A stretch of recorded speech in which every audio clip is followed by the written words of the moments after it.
नमस्कार दोस्तों। आज हम डिस्कस करेंगे क्लास 10th चैप्टर 15 और पार्ट 3। इससे पहले मैंने 2 पार्ट अपलोड कर दिए हैं, वो पार्ट देखो, फिर इस पार्ट को देखना, तभी आपको चीज़ें अच्छी तरीके से समझ में आएंगी। तो आज हम डिस्कस करते हैं हमारा नेक्स्ट पार्ट में जो टॉपिक है हमारे, how do our activity affect the environment. हमारी एक्टिविटी कैसे एनवायरनमेंट को अफेक्ट करती है।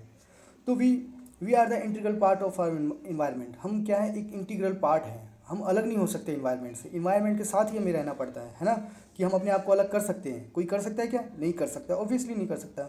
Changes in the environment affect us. जो चेंजेस होता है इन्वायरमेंट में, उसका डायरेक्ट अफेक्ट हमें देखने को मिलता है। और हमारी activity changes the environment around us. और जो हमारी एक्टिविटी होती है ना, वही इन्वायरमेंट को चेंज करती है। We have already seen in class 9 how our activity polluted the environment. हमने ऑलरेडी क्लास 9 में सब कुछ पढ़ चुके हैं कि हमारी एक्टिविटी कैसे पॉल्यूट करती है इन्वायरमेंट को। जैसे हम कुछ भी डिफॉरेस्टेशन करते हैं, प्लास्टिक का यूज़ करते हैं ना, बर्निंग करते हैं, टायर जलाते हैं, ये सारी चीज़ें एक्टिविटी होती है जो हमारी इन्वायरमेंट को क्या कर रही है, पॉल्यूट करती है। In this chapter we shall be looking at two of the environmental problem in detail. हम 2 प्रॉब्लम डिस्कस करने वाले हैं इस एक्टिविटी में, इस यहाँ पे। तो depletion of ozone layer and waste disposal. तो हम ये 2 चीज़ें डिस्कस करेंगे। डिप्लीशन मतलब ख़त्म होना किसका? ओजोन लेयर का। और वेस्ट डिस्पोजल के बारे में हम डिस्कस करेंगे। तो लेट्स बिगिन, हम आगे बढ़ते हैं। जैसे ओजोन लेयर के बारे में हम पढ़ने की कोशिश करते हैं। ओजोन लेयर क्या होती है बेटा? देखो, ozone layer and how it getting depleted. Ozone layer क्या है और ये कैसे डिप्लीट हो रही है, उसको हम जानने की कोशिश करेंगे। ओजोन मतलब क्या होता है? O3। ये सारी चीज़ें मैं बताऊंगा ओजोन कैसे बनती है। ये O3 मॉलिक्यूल जो होता है ना, उसी को हम बोलते हैं ओजोन। ये 3 ऑक्सीजन के मॉलिक्यूल, 3 ऑक्सीजन के एटम जो होते हैं ना, उनसे मिलके बनता है। 3 एटम्स होते हैं ये O के, 1 O 2 O 3 O, तो बराबर मिल जाता है 3 O। ये कैसे बनता है वो भी मैं आपको बताऊँगा। While O2 which while O2 which we normally refer as a oxygen. O2 को हम तो नॉर्मली क्या बोलते हैं? ऑक्सीजन ही बोलते हैं ना। इट इज़ एसेंशियल फॉर और aerobic form of life. Aerobic form of life मतलब बेटा क्या होता है? जो भी लाइफ हमारी ऑक्सीजन के बेस पे चलती है, उसे हम बोलते हैं aerobic form of life. Ozone is the एक मिनट ozone is a deadly poison. Ozone क्या है? बहुत ही ज़्यादा पॉइजनस गैस होती है। However at a higher level of the atmosphere ozone perform है एसेंशियल फंक्शन। मतलब जो होती है, ओजोन नीचे रहेगी तो वो बहुत ही ज़्यादा पॉइजनस है, लेकिन वो इन्वायरमेंट के ऊपर हमारे अपर लेयर पे रहती है, एटमोसफियर की। तो एटमोसफियर के अपर लेवल मतलब स्ट्रेटोस्फियर। हम जहाँ पे रहते हैं वो ट्रोपोस्फियर होता है, इसके ऊपर जो होता है स्ट्रेटोस्फियर। तो आपसे कोई पूछ सकता है ओजोन लेयर कहाँ पे अवेलेबल है, तो स्ट्रेटोस्फियर में ओजोन लेवल अवेलेबल है।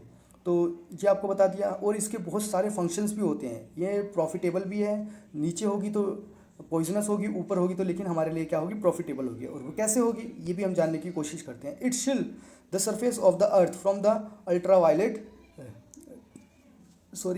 Radiation from the sun. अब ये क्या करती है? एक शील्ड का काम करती है हमारे एनवायरनमेंट को। अब यहाँ पे मान लो ये शील्ड है ओजोन लेयर की। अब जो सन होता है ना, उससे अल्ट्रावायलेट रेज आ रही होती हैं, है ना। तो उसको क्या करता है? ये रोकता है, प्रोटेक्ट करता है, फिल्टर करता है, फिर हमारे पास नीचे आती है रोशनी।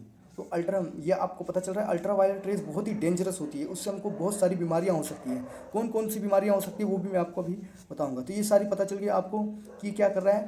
प्रिवेंट कर रहा है किससे? अल्ट्रावायलेट रेड से, जो सन से रेज से जो सन से आ रही है।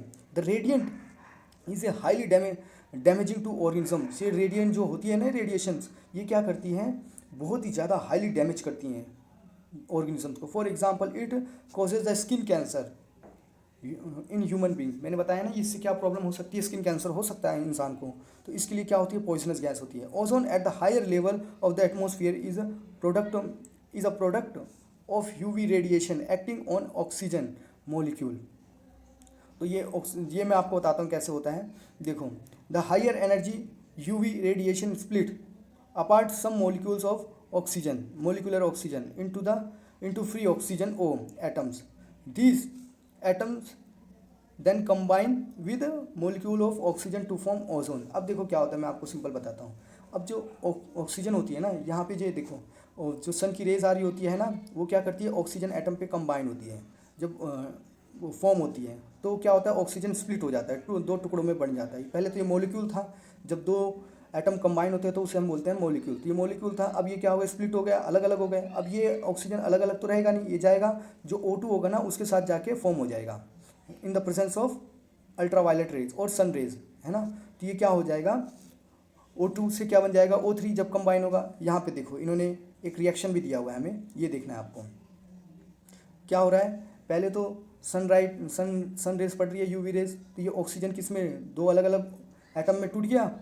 अब ये एक ऑक्सीजन जाके दूसरे ऑक्सीजन से, क्योंकि बहुत सारे मॉलिक्यूल्स हैं ना ऑक्सीजन के, अनलिमिटेड मॉलिक्यूल्स हैं, अनकाउंटेबल मॉलिक्यूल्स हैं ऑक्सीजन के, तो क्या होता है, टूटते हैं जुड़ते हैं, टूटते हैं जुड़ते हैं, ये आपस में क्या हो गए, जुड़ गए, तो ये क्या बन गए, ओजोन बन गया। ये आप पता चला आपको ओजोन कैसे बनता है। तो बेटा ये रिएक्शन इंपॉर्टेंट है, सिंपल है, कुछ नहीं, ऑक्सीजन का मॉलिक्यूल टूटा और दो ऑक्सीजन सेपरेट इसने बना दी, और ये दो ऑक्सीजन के एटम बना दिए, और ये दूसरा ऑक्सीजन का एटम क्या हो गया, दूसरे ऑक्सीजन के मॉलिक्यूल के साथ क्या हो गया, कंबाइन हो गया, और क्या बन गया, ओजोन। ये चीज़ें क्लियर हो गई आपको, ओजोन कैसे बना आपका। अब the amount of ozone in the atmosphere began to drop sharply in 1980s। मतलब जो 1980s में था ना, जो ओजोन था ना, वो ओजोन के मॉलिक्यूल एनवायरनमेंट में शार्पली क्या हो गए, खत्म होने लग गए, कम होने लगे। This decrease has been linked to synthetic chemical like chlorofluorocarbon. तो ये किसकी वजह से हो रहा था, क्लोरोफ्लोरोकार्बन की वजह से ये क्या हो रही थी, हमारे ओजोन के मॉलिक्यूल खत्म होते चले जा रहे थे। ये क्लोरोफ्लोरोकार्बन कहाँ पे यूज़ करते हैं हम, एसी और फ्रिज में वगैरह में हम यूज़ करते हैं इस क्लोरोफ्लोरोकार्बन को। तो ये क्या होती है, सस्ती होती है, इसके लिए लोग इसको यूज़ करते रहते हैं। लेकिन इसने क्या कर दिया, बहुत ही ज़्यादा इन्वायरमेंट को डैमेज कर दिया। तो और हम फायर एक्सटिंग्विशर में भी इसका यूज़ करते हैं। तो क्या हुआ, सभी कंट्री टेंशन में आ गई। तो उन्होंने क्या बोला, 1987 में UNEP, united nation environmental programme, इन्होंने क्या किया, एक मीटिंग ज्वाइन की और एक एग्रीमेंट किया कि हमें क्या करना है, फ्रीज कर देना, मतलब बंद कर देना किसका, प्रोडक्शन ऑफ CFC। 1986 में इन्होंने क्या कर दिया, फ्रीज कर दिया, और 87 से ये कंटिन्यूसली होता चला गया। अब हम क्या करते हैं, CFC यूज़ नहीं करते, लेकिन फिर भी कुछ लोग होते हैं जो पैसा बचाने के चक्कर में क्या करते हैं, इसको यूज़ करते हैं। तो आपको पता चल गया बेटा ओजोन के इफेक्ट क्या होते हैं। ओजोन के बारे में आपने अच्छा खासा पढ़ लिया। अब आपसे पूछेंगे कोई ओजोन क्या होती है, तो ओजोन कुछ नहीं है, ये एक upper most layer of the atmosphere है ना, विच शील्ड, एक शील्ड का काम करती है, विच protect us from the ultraviolet UV rays, है ना, यूवी रेडिएशन से हमें बचाती है। और ये बनती कैसे है, तो जो ऑक्सीजन के मॉलिक्यूल होते हैं, तो सन रेज जब इस मॉलिक्यूल पे पड़ते हैं तो ये क्या हो जाते हैं, दो अलग अलग एटम में डिवाइड हो जाते हैं, और जो दो अलग अलग एटम होते हैं वो दूसरे ऑक्सीजन मॉलिक्यूल के साथ जाके कंबाइन हो जाते हैं और क्या फॉर्म कर देते हैं, ओजोन। 1980 में देखा गया था कि क्या हुआ, ये डिक्रीज़ हो रही है, तो इसकी वजह से कंट्री टेंशन में आ गई। और ये किसकी वजह से हो रहा था, CFC की फुल फॉर्म आपसे पूछ सकते हैं, कहाँ पे यूज़ होता है उसके बारे में पूछ सकते हैं, फायर एक्सटिंग्विशर और रेफ्रिजरेशन AC में यूज़ होता है इसका। तो ये आपको पता चल गया। अब आपसे कोई भी ओजोन के बारे में पूछेगा तो आप इजीली बता सकते हैं। अब हमें क्या करना है, managing the garbage we produces. अब जो गार्बेज हम प्रोड्यूस कर रहे हैं डेली बेसिस पे, हमें उसे क्या करना है, मैनेज करना है। अब कैसे मैनेज करेंगे वो हमें देखना है। तो मैं आपको यहाँ पे करके बताता हूँ, देखो रीड कर देता हूँ और उसको आपको बाद में एक्सप्लेन भी करता हूँ। विजिट एनी टाउन और cities and we are sure find heap of the garbage. अगर आप कहीं पे भी जाओ, टाउन और सिटी में जाओ, तो वहाँ पे कूड़े के पहाड़ आपको मिलेंगे ही मिलेंगे, हर जगह पे, हर सिटी में ये का पहाड़ आपको देखने मिलेंगे। जैसे दिल्ली में भी है, बेंगलुरु में भी है, काफ़ी जगह पे है। तो visit any place of tourist interest and we are sure find the place littered with empty food wrappers. आप जाओगे कहीं पे, देखोगे कहीं पे भी वो क्या होगा, फूड रैपर्स वहाँ पे पड़े ही रहते हैं। कहीं पे भी घूमने जाओ आप, देखो ना फेमस प्लेसेस पे, कहीं पे भी जाओ तुमको ये सारे पैकेट वगैरह मिले रहते हैं। तो ये लोग क्या करते हैं, खाते हैं और वहीं पे फेंक देते हैं। In the earlier classes we have talked about the problem of dealing with the garbage. हमने देखा तब गार्बेज से क्या क्या प्रॉब्लम हो रही है पिछली क्लासेस में। दैट वी जनरेट, जो हम जनरेट कर रहे हैं। Let us how look at the problem bit more deeply. अब इस प्रॉब्लम को हम थोड़ा और डीपली से कोशिश करते हैं पढ़ने की। तो ये चीज़ें आपको क्लियर हो रही है बेटा कि गार्बेज क्या है, एक बहुत बड़ी प्रॉब्लम है। हर जगह जाओगे आप क्या मिलेगा, आपको गार्बेज ही देखने को मिलता है। तो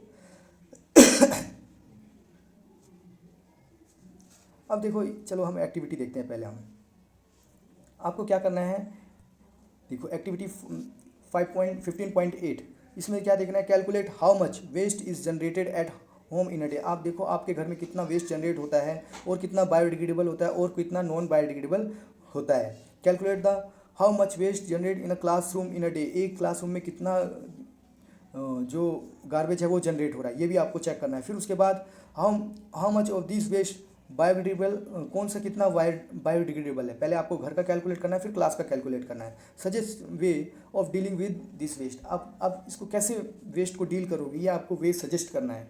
आया समझ में कि नहीं आया? बिल्कुल क्लियर बातें हैं।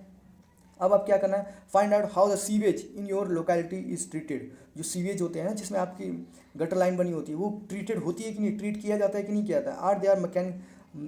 Are there mechanism in place to ensure that the local water bodies are not polluted by untreated sewage. और जो सीवेज का जो वाटर है वो कहाँ जा रहा है, उसको ट्रीट कर रहे हैं क्या? आप श्योर हो कि जो सीवेज का वाटर है वो जो आपको पानी घरों में पीने के लिए आ रहा है उसमें नहीं मिल रहा है? क्या आप श्योर हो इन चीज़ों से? अगर ट्रीट नहीं हो रहा है तो प्रॉब्लम है कि वो मिल ही रहा है बेटा, ऑब्वियसली सी बात मिल रहा है, और आपके जो घर में पानी आ रहा है वो भी क्या हो रहा है, पॉल्यूटेड हो रहा है। तो उसको क्या करना पड़ेगा, ट्रीट करना पड़ेगा। अब कुछ इंडस्ट्री फाइंड करो, लोकल इंडस्ट्रीज़ की इन योर लोकेलिटी, जो जाके देखो आप कि वो कैसे ट्रीट करते हैं वेस्ट को। आर देयर मैकेनिज्म, कोई मैकेनिज्म है उनके पास to ensure that the soil and water are not polluted by this waste. क्या उनके पास ऐसा कोई मैकेनिज्म है कि जिसकी वजह से ये वेस्ट को ऐसा ट्रीट करते हो कि उनसे सॉइल और जो वाटर है वो पोल्यूट ना होते हो? सॉइल भी पोल्यूट होती है बेटा, और वाटर भी उसके क्या होता है, पोल्यूट होता है। तो क्या इनके पास ऐसा कोई मैकेनिज्म है, आपको वो बताना है। तो देखो, इम्प्रूव आर लाइफ स्टाइल, हमें क्या ज़रूरत है, हमें क्या करनी है, हमारी लाइफ स्टाइल को इम्प्रूवमेंट करने की ज़रूरत है। Have a resulted in a greater amount of waste material generation, जो हम बहुत ज़्यादा वेस्ट मटेरियल जनरेट करते हैं ना, उसको हमें क्या करने की ज़रूरत है, कम करने की ज़रूरत है। Change in attitude have also have a role to play, अपना एटीट्यूड चेंज करना है, जो हम खाते हैं और वहीं पे फेंक देते हैं, ये सारी चीज़ें हमें क्या करनी पड़ेगी, चेंज करनी पड़ेगी।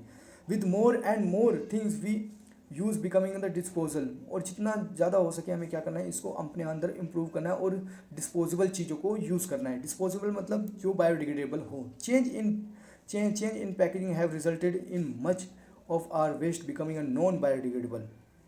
जो पैकेजिंग होती है, जो वेपर की पैकेजिंग होती है, ये सारी पैकेजिंग क्या कर रही है, ये नॉन बायोडिग्रेडेबल तो है, ये सारी चीज़ें हमें क्या कर रही है, बहुत ही ज़्यादा हार्मफुल पहुंचा रही है। What do you think will be the impact of this on environment, अभी इसका इम्पैक्ट क्या होगा, तो ये आप सोच सकते हो। आपको देखो, मैं एक येलो बॉक्स जो कि बहुत ज़्यादा इंपॉर्टेंट होता है, इसको मैं वापस से एक बार आपके लिए डिस्कस करता हूँ। अगर आप अपने पेरेंट्स से पूछेंगे, प्रोबेबली रिमेंबर टाइम जब वो when tea in a train was serve, जब प्लास्टिक के गिलास में उन्हें चाय दी जाती है तो वो क्या करते हैं, चाय पी के फेंक देते हैं ना। और क्या करते हैं, जब उनके पास खाना आता है तो वो क्या करते हैं, वो खाना भी फेंक देते, वो खाना खा के वो प्लास्टिक फेंक देते हैं। और फिर क्या, और जितने भी ऐसे आप देखोगे, कहीं पे भी जाओगे, डेली लाइफ एक्टिविटी में जाओगे, तो ये सारी क्या चीज़ें हो रही हैं, आप खा रहे हो और फेंक रहे हो, खा रहे हो और फेंक रहे हो, कुछ डिस्पोजेबल है कि नहीं है, वो आपको देखना है। कौन सी चीज़ें आप डिस्पोजेबल यूज़ कर रहे हो। आजकल तो चलो डिस्पोजेबल ग्लास आ गए हैं, है ना, इसकी वजह से आप क्या हो रहा है, थोड़ा कम हो रहा है डिस्पोजेबल ग्लास आने की वजह से। लेकिन जो आप प्लास्टिक फेंक रहे हो, उससे क्या हमारी सॉइल भी क्या हो रही है, अनफर्टाइल हो जा रही है, नॉन फर्टाइल हो जा रही है। तो आप बेटा समझ सकते हो डिस्पोजेबल का मतलब क्या हो रहा है, और आपको क्या करना है। आपको क्या करना है, सिंपल बेटा, जो भी आप चीज़ ले रहे हो वो क्या है, डिस्पोजेबल है कि नहीं है। आपको अपने एटीट्यूड में चेंज करना है कि हो सके जितनी ज़्यादा वेस्टेज कम करो, और जितना ज़्यादा हो सके वेस्टेज कम करो, और गार्बेज को मैनेज करने की कोशिश करो। आपको ये सारे गार्बेज प्रॉपरली मैनेज करना चाहिए, है ना, ये सारी चीज़ें आप। और 9th में तो आपने इसके बारे में ऑलरेडी डिटेल से पढ़ा ही हुआ है, तो इसमें ज़्यादा कुछ है नहीं बेटा। तो आज के लिए इतना ही है। और बेटा अगर आपको कोई भी डाउट हो तो प्लीज़ कमेंट सेक्शन में कमेंट करके मुझसे पूछ सकते हैं। आज के लिए इतना ही है। थैंक यू वेरी मच, धन्यवाद।